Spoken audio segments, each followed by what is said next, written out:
Yeah, but you said that the businesses should take care of their own workers, and the governor is saying they can't take care of their own workers as they see fit. They're prohibited from deciding, if they so choose, to issue a vaccine mandate.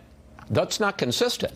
Yeah, so, well, we're dealing with different types of requirements here. We've got state government requirements, so it's clear that the governor has a different executive order for them, and we've been in all types of litigation with school districts and counties trying to stop them from forcing mandates in San Antonio vaccines, and we've been successful.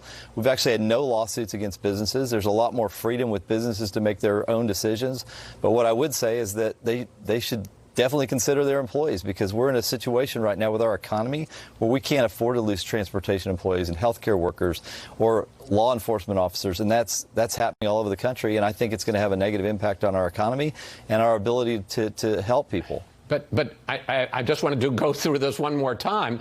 You're saying that they should have the authority and the ability to decide what their workers should do. The governor's executive order prohibits them from deciding what they want to do. He bans vaccine mandates. Isn't a mandate by the federal government, are you saying there's a difference between a mandate to get a vaccine from the federal government is different in terms of the ability to take care of their own from a state mandate not to have vaccine mandates?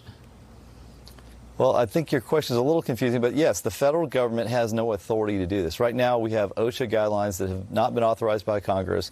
They absolutely have no authority to do this. The governor has a different authority under state law that the legislature's given him, and he's operating under that state law. And so we're doing our best to defend. So he can tell private businesses what to do. It's okay, and they can't take care of their own? Well, look, I definitely agree that states have more authority over these areas than the federal government. The federal government has limited authority, and if Congress has not granted that authority to OSHA, and I would even question whether Congress has authority. Yes, states have a lot of authority to deal with what's going on in their states, and I think that's been clear from the founding of our country. This is Fox News' Chris Wallace forcing Texas's Attorney General Ken Paxton to actually answer a question that he clearly had no desire to answer. Because while Republicans are happy to enact their unpopular dictates, God forbid they actually, defend them. In this instance, Wallace is confronting Paxton on the issue that while Texas pretends that businesses should be able to make their own decisions with regard to how they approach the vaccine issue, the governor of Texas also banned vaccine mandates, thereby making that decision for them.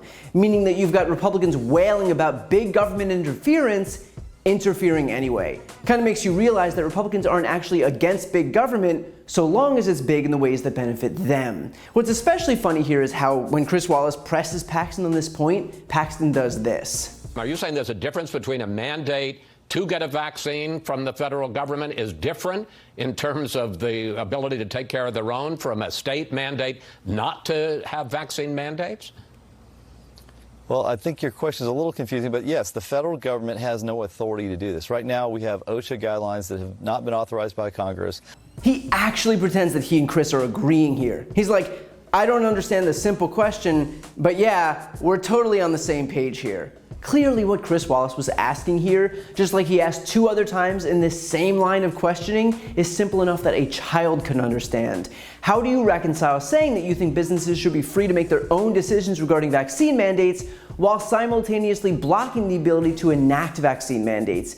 And so of course this guy is going to twist himself into pretzels to avoid answering it, because the only answer here is that they're hypocrites. If you want to block vaccine mandates, an asinine position as that is in the middle of a pandemic where the literal only solution is vaccines, then just say that. But don't couch it in this idea that you want freedom while also stripping that freedom away. Paxton even tries to keep claiming that this is legally sound because the states have more authority over this issue than the federal government. But again, that is not what Chris Wallace is asking. He's not asking whether it's legally sound, he's asking Paxton to explain the blatant hypocrisy between these Republicans planting their flags on the side of freedom while also passing an executive order blocking anyone from exercising that freedom. He's asking about the hypocrisy, not the legal grounds. And Ken Paxton is either too obtuse to get that through his skull, or too much of a partisan hack to even allow himself to acknowledge the simple question being posed. But either way, it doesn't exactly reflect well upon him here. The simple fact is this: Republicans don't want any measures that would bolster vaccination numbers because they've already planted their flags as the anti-vax party.